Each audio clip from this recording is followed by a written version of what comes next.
view's pretty nice outside, but I'm looking right at what's next to me.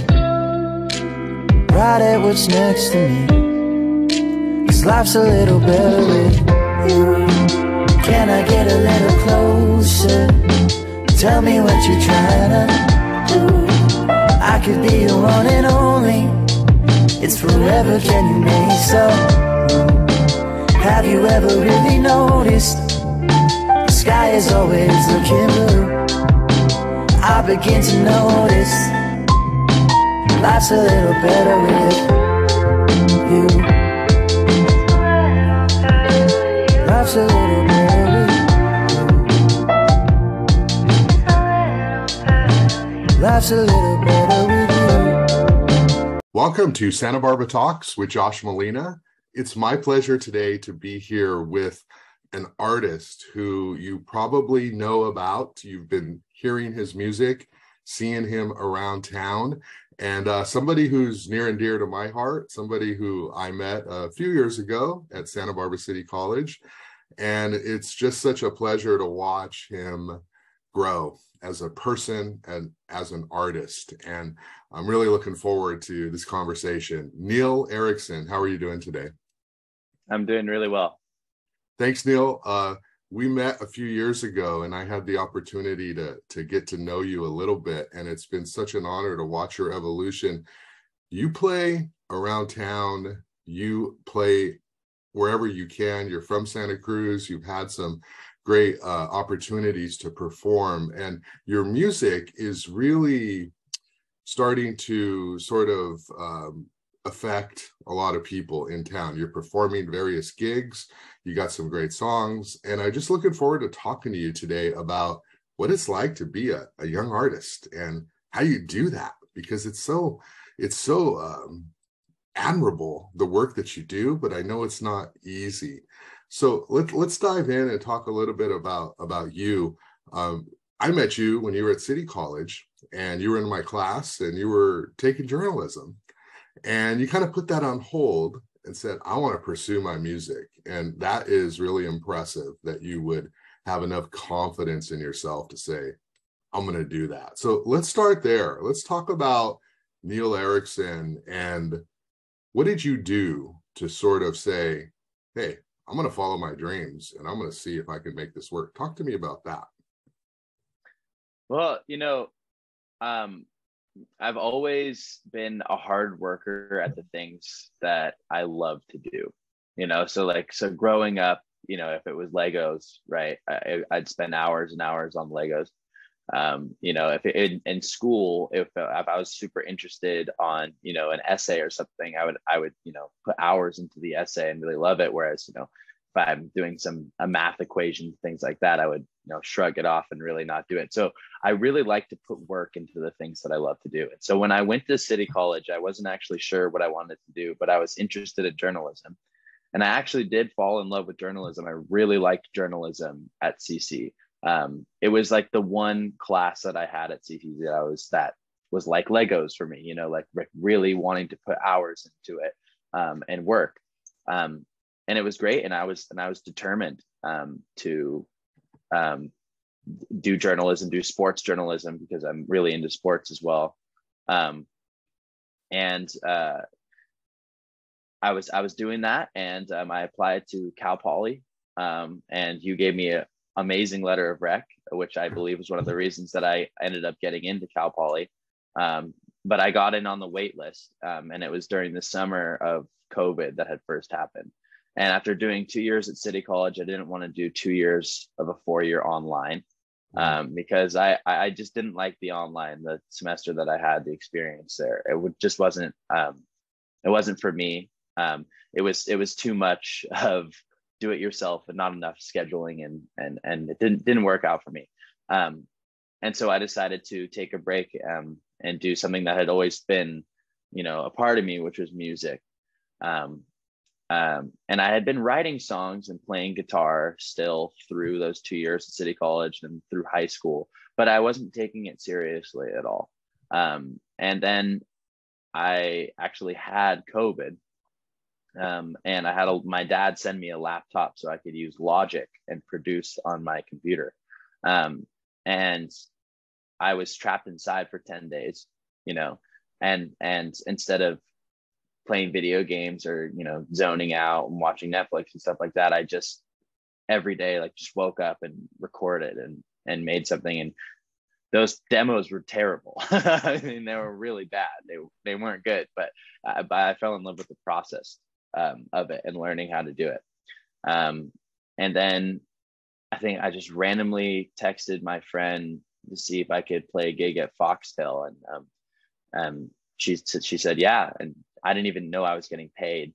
I didn't realize that was a thing. I thought artists just go in there and play. So I played for 3 hours with my old band from IB, and afterwards I got paid, and I was like, whoa, $100, which again, $100 for 3 hours split between 3 people, it's a horrendous rate, but I didn't know that.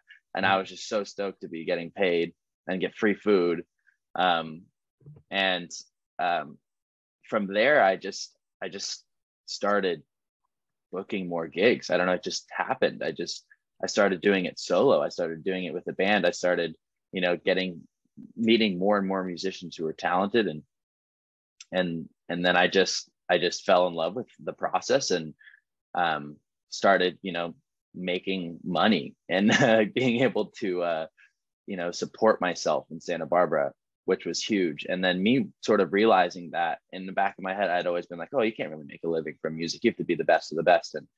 And I realized how much I'm in love with music, and how amazing it is to be doing it in Santa Barbara. And I just didn't want to go back. Yeah, that's great. Talk to me about your love for music, because you write music and you write lyrics. Did you go to, you know, high school? Did you take some music classes? You just sort of born that way, or experimented, or how did you learn to put all that together into a song? Yeah, I mean, my family's pretty musical. My dad plays guitar. My brother sings, plays ukulele. I taught him how to play ukulele and guitar. And my mom is always singing in choir. And so she really wanted me to do choir in high school.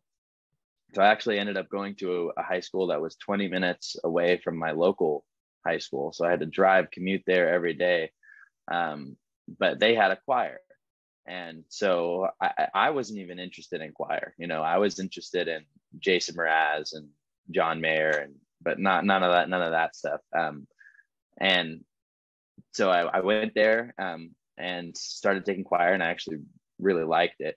And I did it all 4 years through high school. And I ended up being in the International Honor Choir, singing at Carnegie Hall, which is just an awesome experience. And I didn't realize that how much of like vocal training that was for me, because they really do a good job at my high school of teaching you how to sing properly. And yeah, so I had gotten that, and then I hadn't been able to write a song for my entire up until I was like 18. And then I randomly wrote a song. It just came out, and then I just started trickling writing more and more throughout those 2 years at City College. And then all of a sudden it just came out, you know, just like all these songs all the time. And I sort of unlocked that ability. I don't really know how, but I did. And yeah, I love it. So you sort of explained how you got to this point where you sort of had this in you, and through a series of events and COVID and school, and you decided to just sort of go in this direction. What's it like to be an independent artist who's trying to get recognized and trying to get noticed? Santa Barbara is a small market, of course, but we do have a very vibrant arts and music and cultural scene. So there are opportunities, but do you have a manager, an agent? Are you just doing this all yourself? Because I would imagine that it's like, you know, anything that where you want to be noticed, you've got to work twice, 3 times, 4 times as hard as the next person just to be able to get that kind of attention. What's that like? Trying to get noticed and get gigs and get booked and have people say, hey, listen to me. It's actually really fun. It's less of a struggle, than it is just a fun opportunity. I don't have management yet. I've talked to some people. I think that's something I'm going to get further down the line. But as you can hear, I've really only been doing this for about a year and a half. So to me, it's like, oh, I was going to go 2 years of college to train myself for something else. Well, now I want to do training of myself, and the best way to train for me is go play like as much as you can anywhere, always. Play different venues, so what it's like to play at a winery where they want you to play really soft solo music, or what it's like to go play at James Joyce, and where it's a bar, and there's a bunch of people are literally at EOS, a club, playing there, and then playing at a real music venue like SOhO. So getting all of those different experiences is really good. And there's a lot of stuff that you have to do that behind the scenes. There's texts, emails, building your website, DMs, phone calls, literally just walking down State Street in the Funk Zone and with your card, and just talking to as many people as you can, and saying, hey, listen, my name's Neil. I play at all of these different places. Check me out. Have your manager give me a call, because a lot of times their emails they never respond to. A lot of times their phones, they just don't respond. So you just need to go in there in person and get it done. And once you do start getting, more gigs, people start to know who you are, and it makes it easier for you to get other gigs. And then on top of it, I'll be playing, I'll be playing at the Blue Owl or something like that solo. And then, there won't be a big crowd, but there'll be one person, there who takes my card and then texts me and goes, hey, can you play at my wedding? Mm-hmm. And then that's when you do that, that's like, boom, that's my rent, in one event of a wedding. So you never know. You just have to keep playing as much as you can. And it's fun because you'll be playing in front of 210 people, and it doesn't matter because, it's way better than sitting behind a desk for me. Yeah. Well, and I think that's what we used to talk about too, which was just, if you love it, do it, and things will happen. And in the context of that, it was sort of like, you're really good at journalism and really good at sports writing. Just go do it. And yeah, it's hard sometimes, but you have what a lot of people don't have, which is that passion, and they have that in that music. So when you do have to work, it makes it easier. Let's talk about your music. You have some songs that are like, they're love songs to me. I mean, it seems to me like you sing about love and relationships and, heartache, breakups, but positivity in the terms of like, you're really somebody who comes from a place of passion. And so what inspires you in your music? You've got a song I like, Better With You, which is almost like, it's like jazzy almost. It's like seems like kind of song you play at a winery, like it's very smooth, and you have these songs that are just, you could kind of just like fall into. So what inspires your music? Yeah, I try to take just a particular moment, I try to think of a theme or something, and then I just try to back it up with like, real anecdotes. Sorry. So I try to think of like, okay, this actually happened. So, it's like the show don't tell sort of thing for music as well, where it's like, if I find a specific moment and then take that moment and then add it to the overall theme, it helps. So that each song is, just taken from a particular moment. I mean, I have other songs that, aren't love songs as well. Mm-hmm. The ones that I've, put out, I've only really put out about 4 or 5 songs. And they just happen to be, fun, love, pop songs for the most part, and I for me, that's sort of the sound that I want to make. And I think that it sort of resembles Santa Barbara as well. because like I want to represent Santa Barbara. I want to be a Santa Barbara artist, you know? And so like keeping it, you know, Jack Johnson is a huge person, and he writes songs like similar to this, and that's kind of the vibe that I want to have, but you know, just a little bit more of my own twist to it. Like you're saying, is jazzy, and yeah, like Better With You is almost all major 7 and 7th chords, which is exactly what you hear in a jazz song or something like that. So but yeah, then I try to keep it, you know, like poppy and fun on top of it. Yeah. And are your songs from your own personal experiences? Are they feelings that you felt in real life?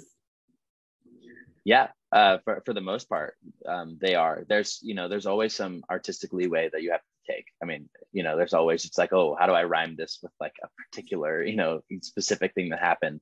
But for the most part, the themes overall, yes, they are. So when you're walking the funk zone and you're getting your name out there and just talking to people, there's an amount of selling you have to do, right? Constantly, of who you are and your work. And you know how people are, you know, some people are nice, some people are jerks, you know, some people are like, you know, they go look at your streams, or, you know, they might judge you on these other things. It's like, well, you know, everybody gets started somewhere. Can you talk to me a little bit about how you handle bad moments, rejection, bad situations, people who are sort of negative and don't want to believe in you, but if you blew up, they'd be like, you know, he's the best, you know? So how do you deal with those kind of people in those moments? I mean, you just ignore it. Like you just cannot let that get to you at all. If someone doesn't like your music, great. You know, there's thousands of other people that will, you know, so it doesn't matter. It doesn't matter at all. If someone says, you know, oh, we're not going to book you because of this, then you don't go, oh, damn, well, you know, I'll just go find somewhere else. No, you go, okay, so why won't they book me? And how do I make it so they can book me? You know, it's, you have to take, even if it's negative and you're like, oh, they were kind of rude, you have to realize, why did they say no, you know, and how you can make them say yes. So you can't let it get to your head, because, you know, music is subjective in everyone's head. You know, everyone has their own different opinions of music. You just have to make the music that you want to do and make the best music that you can, and just do it as much as you can. And I think that's just a recipe for success. Yeah, that's a good approach for so many things. You know, I don't know how long we knew each other at City College, a year, maybe year and a half, something like that. I don't remember, but as a student, right, and I've told you this, and probably make you feel moderately uncomfortable here, but you know, as a student, you have that curiosity, right? That like you're paying attention, you were interested, you have a glow of, wow, I'm really trying to appreciate every second here, like appreciation of life. And as a teacher, we like those students because it sort of like reminds us real in the moment, like, wow, that person's connecting with us, you know. And of course, there's all kinds of students in the classroom that you have to connect to, but that's a thing you have. And I think I've told you this privately, you know, you have an X factor, and not necessarily about your music, but just about you, right? And I think that would translate to anything you do. Talk to me a little bit about like when you sort of started to know as a kid. I know you grew up in Santa Cruz, that I want to be a performer. You know, I know you did musical theater, you know, you've always had that aspect in you, but at what point were you starting to think, I have something to give people? And I'm noticing a lot of people are reacting to me when I show it. Yeah, I mean, I used to go around the neighborhood, like when I was like 4 or 5, and dress up in costumes and show them my costumes, and with a fake guitar, and like, you know, play them the fake song. And you know, middle school, I was doing talent shows. I started the Glee Club at my school, which then carried on to like they made it a formal elective as a class for my middle school.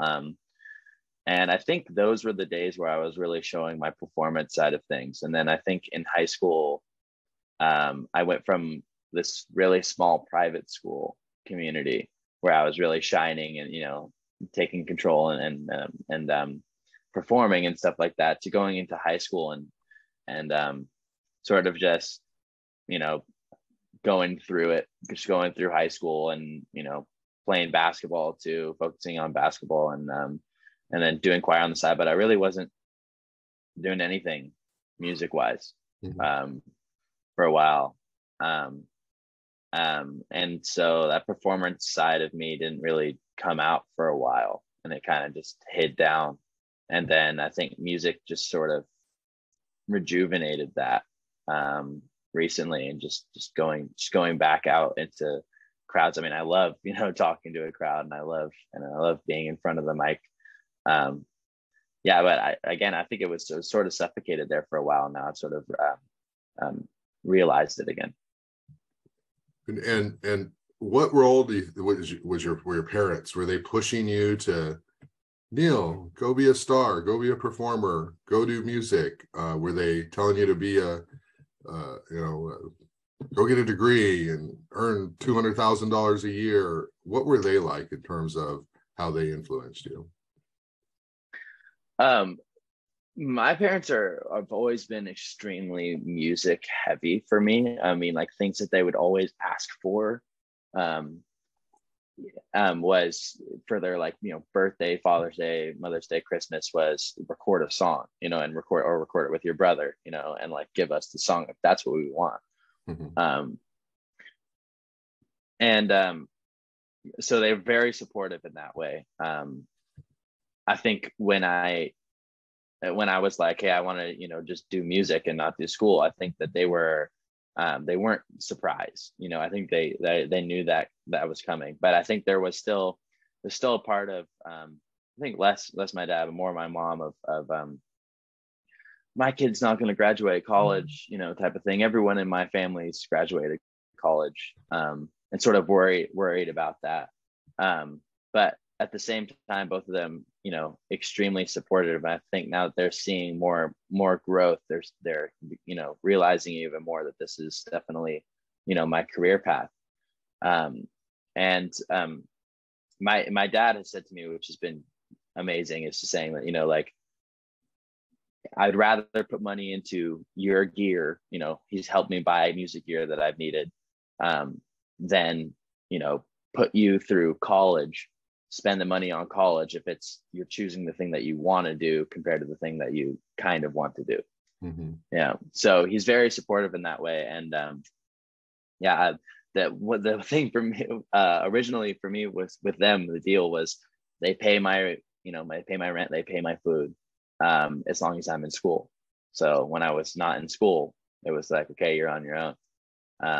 And so I have been paying my rent and paying for my food and all of that, but my dad has been helping me for sure, with, you know, buying music equipment when I need it, which is super good. I mean, he thinks of it as a startup, which is how I think of it too. And if you're, you know, it's going to be a startup, you need to sound good. You know, you can't go to a gig and you play as well as you can, but, you know, the vocals are muffled, the guitar doesn't sound great, and then people aren't really, you know, captured by it. Whereas if you just have a really good sound on top of it, you're good, then, you know, it works out.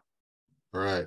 Well, speaking of sound, we're going to listen to some of your music right now. So we're going to take a little break and come back, and I'm going to have you talk a little bit about, you know, what songs you like and who inspires you. But let's just take a moment to pause and listen to some of Neil's music.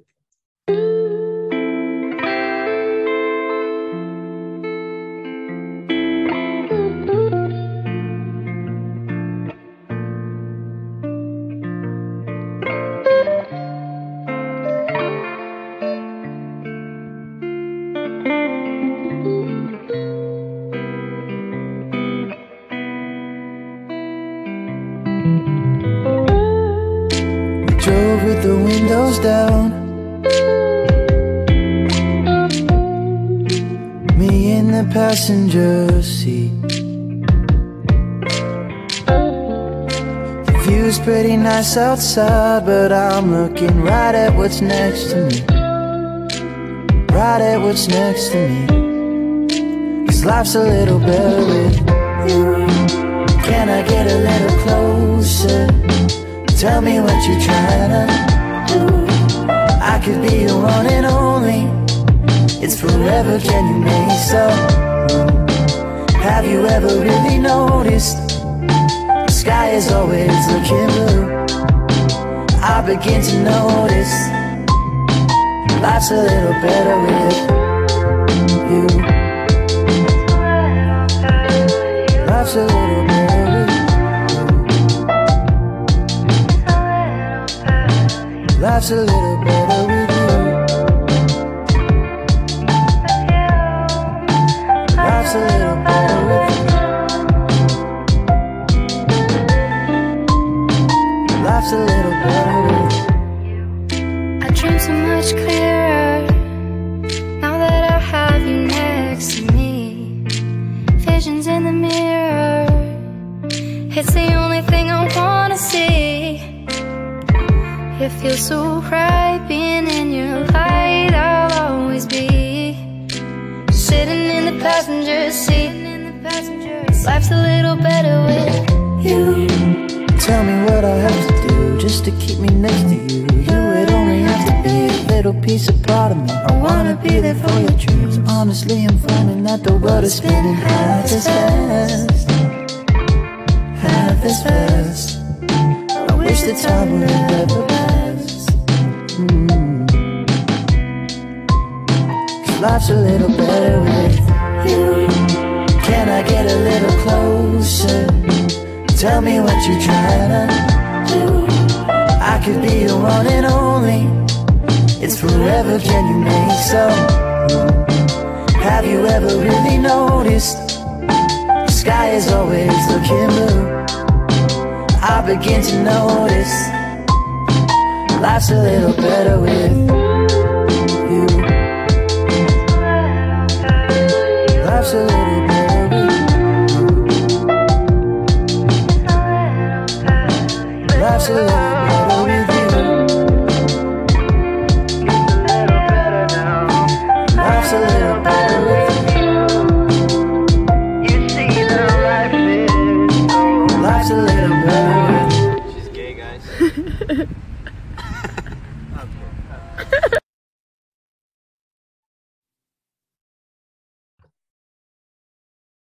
That's great, Neil. What kind of feedback do you get from your songs? Like, what do people tell you that they appreciate or enjoy or like about them? A lot of people, I think the most common thing is just, oh my God, I loved it. It was great. You guys sounded so good. But the compliments that, like really stand out are for the most part are, like other musicians being like, wow, that, changing the chord right there, or that lick was really good, or wow, that your melody over the chorus is extremely catchy and like really well written. And also some of the best, things that I like to hear actually from people is criticism from songs, because then I learn out of that. Because if and a lot of times too, I'm songs aren't finished yet, so I'm sending them to a friend and I'm going like, what do you think of the song? And a lot of times you just get sounds great, like awesome, put it out, but like the better thing is to do is like, this particular part needed some work, like this specifically, I thought this could be better. And that's sort of the best feedback that I like to get. Yeah, definitely. Well, we learn that, right? You learn more from the mistakes you make or for what people tell you, even if 99% of what they tell you is just BS. There's something there that you got to find and listen to. You mentioned Jason Mraz and Jack Johnson and John Mayer. Who are your musical inspirations? Because I would say a Jack Johnson vibe is, kind of what I hear a little bit, when you perform. Who are your musical inspirations? Definitely those three, and then I would probably add on Daniel Caesar and Rex Orange County, which are sort of more recent artists that are getting more popular. I think that the longer I stay in Santa Barbara, the more I feel a connection to Jack Johnson. I guess it's because he lived here. I don't know. I think a lot of his music really resonates with me, and I like the vibe that he's making. So I'm sort of trying to move in that direction. But I think there's a lot of Rex Orange County influence as well. I recently saw him at the Santa Barbara Bowl. And I remember wanting to go to the studio like directly after seeing him, because I just loved his use of his horn section. And immediately after that, I texted my friend Miles, who plays trumpet, to join the band and get in a recording session. And so we're working on a song together right now with Kutan, who works at Way Records. And he's a phenomenal producer. So we're putting that song together, so that you'll probably hear that in the future sometime soon. Are you still Team Kanye? You remember our conversations Team about Kanye? Are you still super Kanye fan? You can't deny that Kanye has changed music, and you can't deny that Kanye is just an unbelievable producer. Do I agree with a lot of his personal stuff? No, definitely not. Do I recognize that he clearly does have, everyone knows mental disorders, that he has to deal with his life, and a lot, and it's, his personal life, you can see looks like an absolute mess. But then his music is like nowhere close to that. It's the amount of time and work that he puts into perfecting his songs, and like making them exactly. He's like a Steve Jobs, or like an Elon Musk, in that they can be a pain to work with because they're such perfectionists. But it ends up him making an incredible sound. So yeah, I guess I'm Team Kanye, if that's how you want to put it. Yeah, that's a good point. When you're creating, right, are you sitting in your in your bedroom, in your house, on your couch with your guitar? Are you coming up with the music and then the lyrics after? Is it simultaneous, or do you write poetry and then figure out music that goes with it? Can you let us in a little bit on what your creative process is like? Yeah, there's no guideline at all. I've written songs where I'm in the studio and I'm producing something, and I'm just trying to start a track without having any melody, nothing written, and then all of a sudden I'm putting together a song, and I'm like, oh, this is good, and then I've almost gotten an entire chorus done without writing the hook, or whole verse done without writing any of it. But then there's other times where I'm sitting down and I literally just think of the melody in my head. And then I grab a guitar and figure out the chords behind the melody. Or there's other times where I'm determined to write a song. I'm like, I'm going to write a song right now. And I'm just playing my guitar. And that's what happened with Better With You, is I wanted to write a song. And so I took my guitar and I found 4 chords and I looped them. And I sat on this couch listening back to it. And I just wrote the entire song in a matter of 20 minutes, probably. Just sitting there, because it all just came. And another song, I was laying in bed trying to go to sleep, and I thought of a chord progression in my head. I was like, that'd be cool. So I just grabbed a guitar and started working out the chord progression and working out the lyrics, and then talked to my housemate who also writes music, and we wrote the song together. And it was really fun. So yeah, it's all different. With the Better With You song, it seems different than your other songs in that it doesn't even sound like Neil for a while there in the chorus. It's sort of and I don't know the specific terms, but it gets kind of high, right? And then when you say you, like when you say better with you, I'm not going to try to sing it here, insult you, but the you is very subtle. It's very like, it almost just fades away. And if you didn't know the song title, you might be like, what, you know, can you talk to me about that chorus and like how you came up with that? Like, this is the notes that I'm going to go into, right? These are the chords I'm going to go into for this song. And it's going to be a clear shift from the rest of the song. You say you wrote it, you know, like really quickly, but what was, you know, how did you get there? Because honestly, when you get to that part, it feels like a next level song. It's like, whoa, like anyone, if it's in the background, when you get to the chorus, you're like, what's this song? Right? That's the feeling you have as sort of like a lay person. But can you talk to me about that process? Yeah, I actually produce everything you hear in that song is me. The guitars, bass, drums, all of it. I produced it all in a matter of like 6 to 8 hours. I was actually staying at I was misplaced. I thought I was gonna get housing it somewhere, and I ended up not. And Austin, who I had met a day before in the studio, said, "Oh, you can just move into my apartment," because she was happened to be moving to LA and she wanted to save some money. And so she said, "I'll just sleep on my couch and you take my room." And so I was living in Austin's house. And so can you explain to the audience who Austin is? Yeah, Austin's featured on the song. She's also another phenomenal artist. She goes by the Girl Austin, and then she also has her own band called Meshuggah, and they recently moved to LA, and so they're pursuing music down there. So I was at Austin's house, and she went off to work, and I said, I'm gonna write it, because I really wanted to make a song with her. And I said, I'm gonna write us a song. I'm gonna figure it out, and when you come back, you're gonna put a verse in.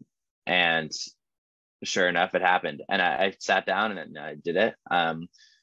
And yeah, it's I really, when we re-recorded the vocals. I did some vocals there, but then I re-recorded them later at a studio. And I really wanted to like have like that soft, whispery sound, like Billie Eilish type of thing, sort of, where you get really close to the mic and you have the gain really high, and you're just being very soft into the mic. Like you can hear you breathing almost, right? Like you can hear like you're right there talking to you. Yeah. Because it gives it that sort of, it gives it a mellower vibe, you know, just a relaxed vibe. And I just had that melody in my head when I was on the couch writing. You know, I looped the 4 chords over, and I was just on the couch, and in my head I just, life's a little better with you. And then I, like, with the you, I just thought it would be so cool if we have me and Austin singing it there. And it's actually a vocal stack, so you're hearing about like 8 vocals right there when you hear you. It's like actually me saying in Austin about like 8 times, and then it's really reverbed out to just give it that cool effect. Yeah. And is that like in your set? Like, where do you play that song in your set? You know, when I play with like a drummer, just a drummer, bass player, me, and lead guitar, it doesn't really work that well. Okay. It really needs a keyboardist in it. What I actually have been doing is having a trumpet player on it too when I play it live, and then a violin as well. And then very important to have backup vocals.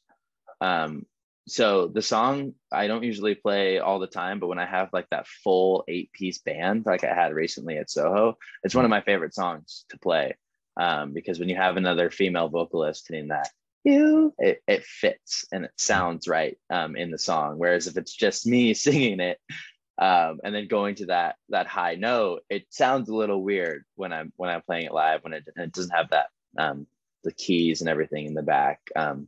But when I played it recently at SOHO, it was maybe my favorite song that we played, and it was great. And I let everyone in the band solo on the song, so we just went through each person soloing, and it was just a really, really fun time.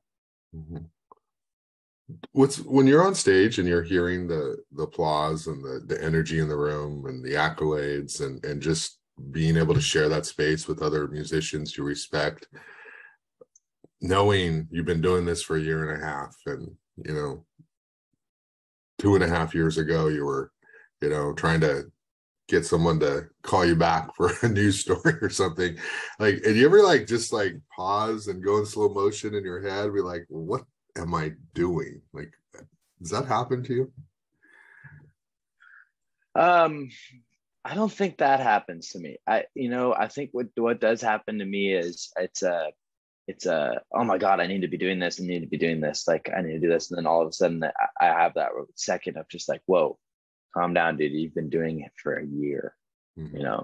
Like, this isn't 8 years into music. You're actually doing a really good job for a year so far, what you've been doing.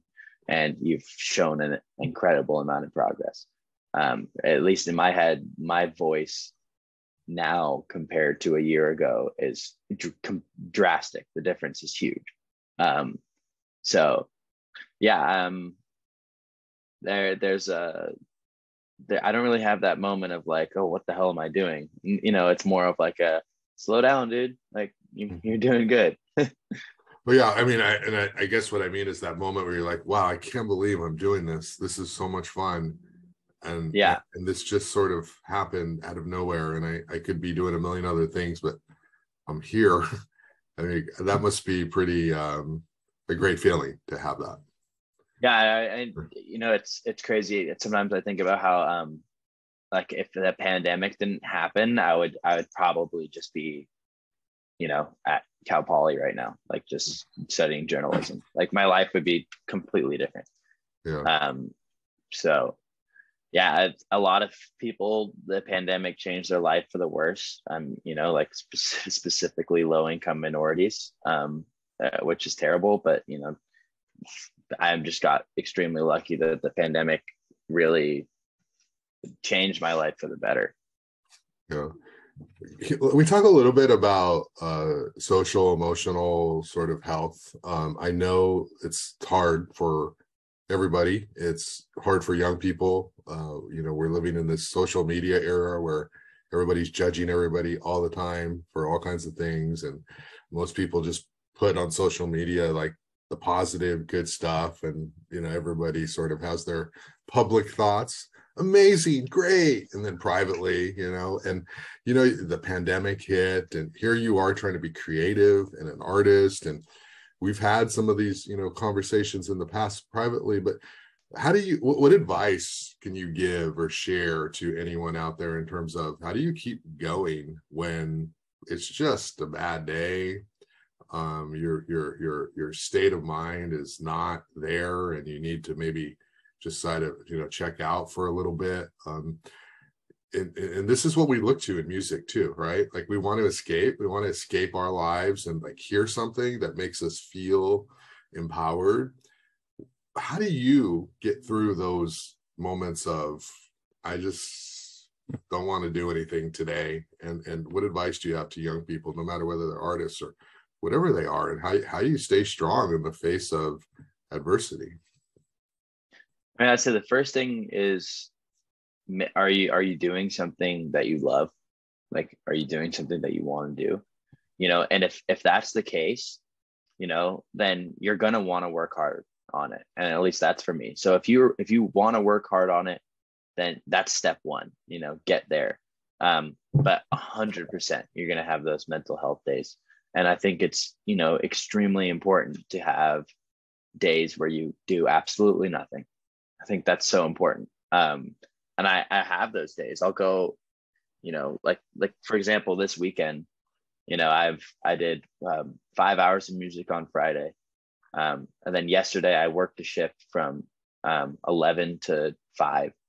And then I got off, immediately went and set up all of the sound for my band to play, and then another band to play, and then took down all of the sound. So I was pretty much working yesterday from about 11 in the morning to 11 at night, just constant. I'm doing something. And then I waking up this morning and I'm talking to you, and then afterwards, right after this, I'm going to play a gig at the Blue Owl from 12 to 2. And then after that, I'm running sound at Wildworks. So I'm extremely busy this weekend, you know, and it's great. It's awesome. I'm moving, I'm doing stuff. But you know, Monday, Tuesday rolls around. It might be a day where I literally just stay in bed, order some food, like hang out, talk to a friend. And then I think that's like just so important to go, and then just be able to just stop, you know, just chill, like play video games, you know, don't even look at a guitar for a day. And I think that those days are really important. Or for me, sometimes the case is I go to Santa Cruz for a weekend, you know, and in Santa Cruz, I'm just hanging out with my friends and, you know, are playing basketball and going to the beach, and not really thinking about music at all. But then when I come back, that drive home from Santa Cruz, I'm like so motivated. I'm like, oh, I haven't done music in like 3 days. Like, how is that possible? And it's just like, I want to get into the studio. I want to play a gig, you know? So, yeah, having those days of rest, I think is just really important. I think if you're constantly going, if you wake up every day and you're like, what can I do? What can I do? What can I do? That's good.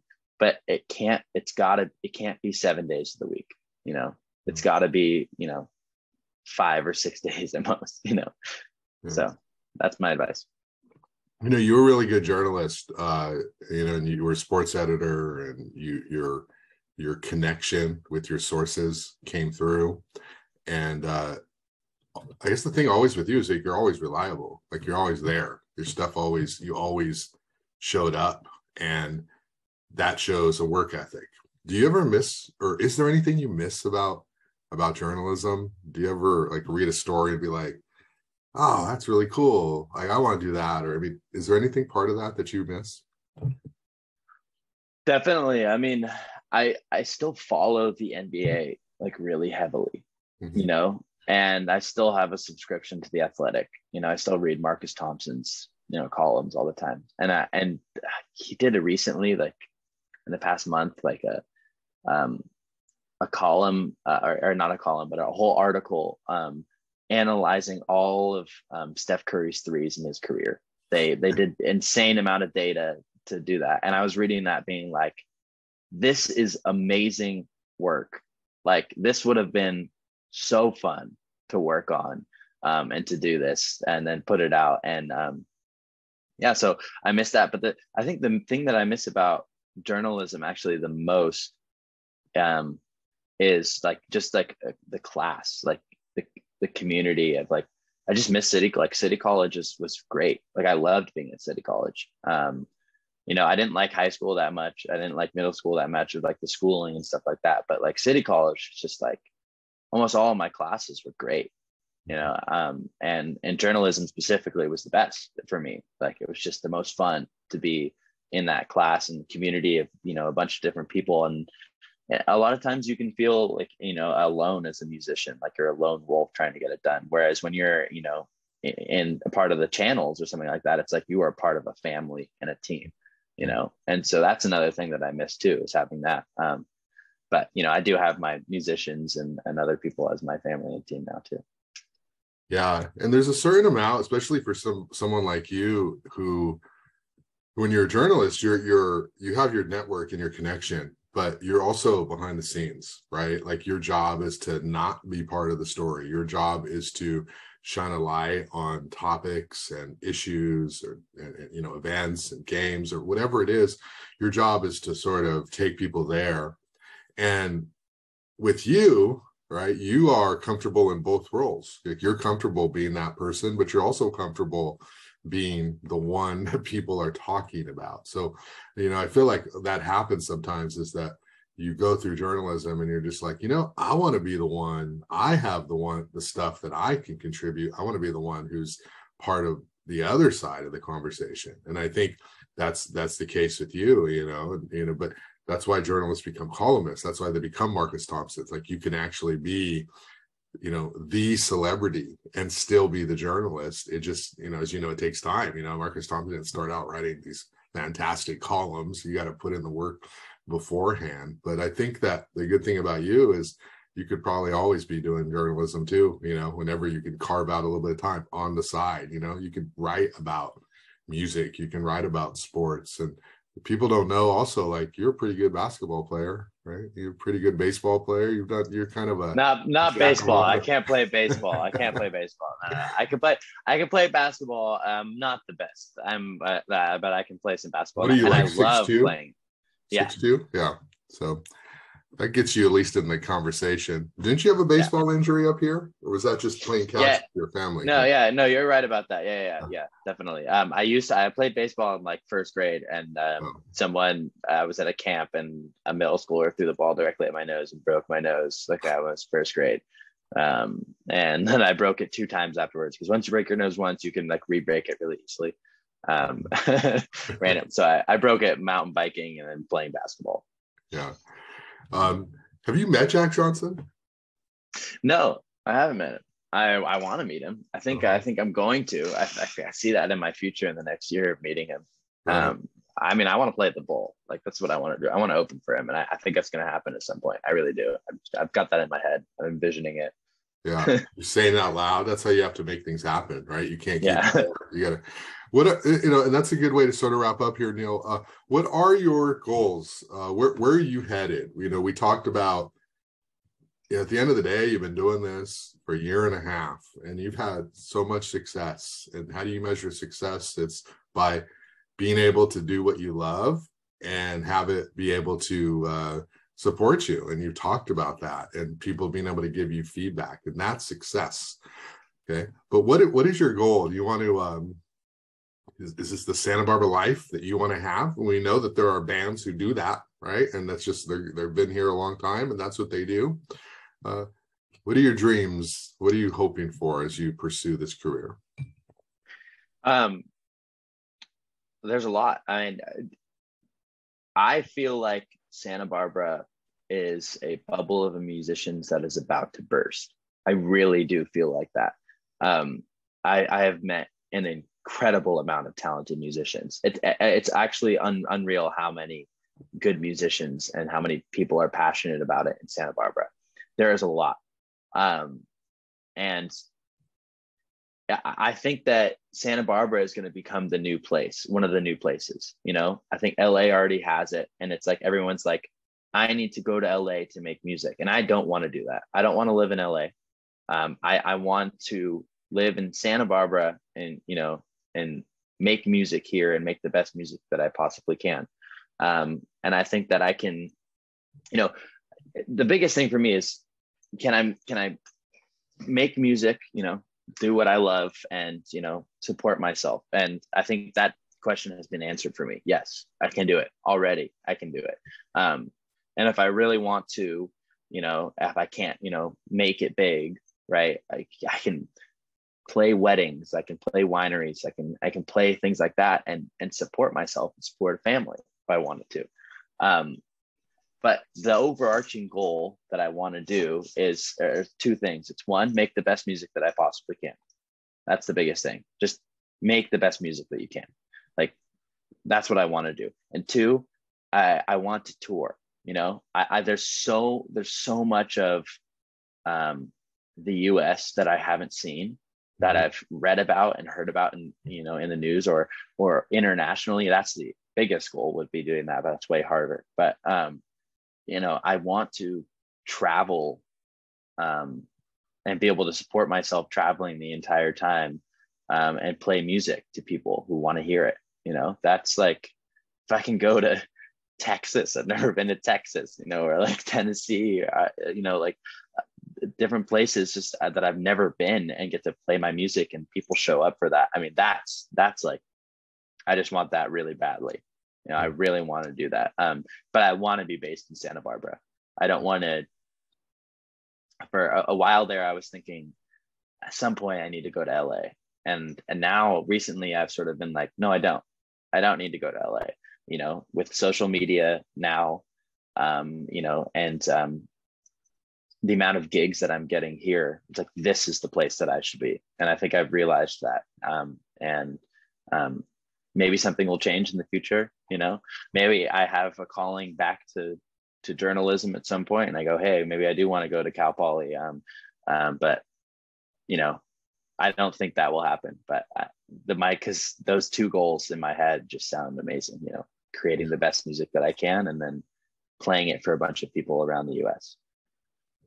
Yeah, that's great. Well, you're definitely inspirational watching you and how hard you're working to get your music out there and believing in what you do and what it matters. And as I've told you a million times, you are going to be successful. You're going to get to that point, even if it's, you know, whatever you dream about, you're going to get there because you have something that a lot of people don't, which is just this X factor of I'm going to make things happen. You know, I'm determined and nothing's going to get in my way. And that shined in your journalism, and it shines in this. And the only thing I ask is don't forget about me when you're like, you know, on television, and, you know, you'll be like, oh, I remember that guy. No, you just have to come back and do a podcast, you know, and